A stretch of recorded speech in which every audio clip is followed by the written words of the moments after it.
आमच्या दोघांचं बी वय झालं. आता शरीर थकल्यामुळं काम होत नाही, पण मुलांना हिंमत दिली, तुम्ही घरीच राहा, मी काम करतो, अशी आमच्या वयोवृद्ध आई वडिलांच्या जबाबदारीसाठी कंपनीत कामाला लागला. आणि रात्री कंपनीत स्फोट झाल्याचं समजले, म्हणून आम्ही दोघंही रात्रभरपासून कंपनीच्या दारावर बसलोय.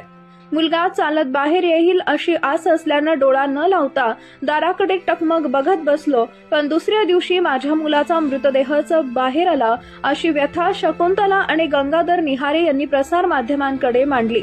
नागपुरातील उमरेड मधील MMP aluminium foil and powder बनवणाऱ्या कंपनीत जवळपास 150 मजूर शुक्रवारी सायंकाळच्या पाळीत काम करत होते. कंपनीत अचानक स्फोट झाला. त्यात 5 कामगारांचा मृत्यू झाला तर 7 जण गंभीर जखमी झाले.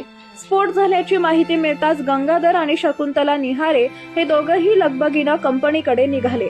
थेट कंपनीच्या प्रवेशद्वाराजवळ गेल्यानंतर पोलिसांनी दोघांनाही अडवले, पण दोघांनी मुलगा निखिल बाबत चौकशी केली, मात्र कुणीही माहिती देत नव्हते. काही कामगार जखमी असल्याचं सांगितल्यामुळे मुलगा जखमी असल्याचं वाटत होतं. त्यामुळे गंगाधर आणि शकुंतला हे दोघंही कंपनीच्या दाराकडे डोळे लावून रात्रभर बसले होते.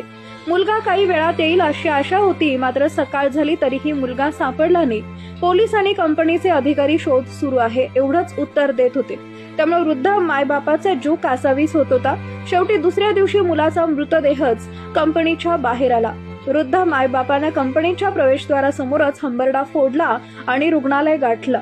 शकुंतला यांना वृद्धापकाळामुळे घरातील कामं होत नव्हती.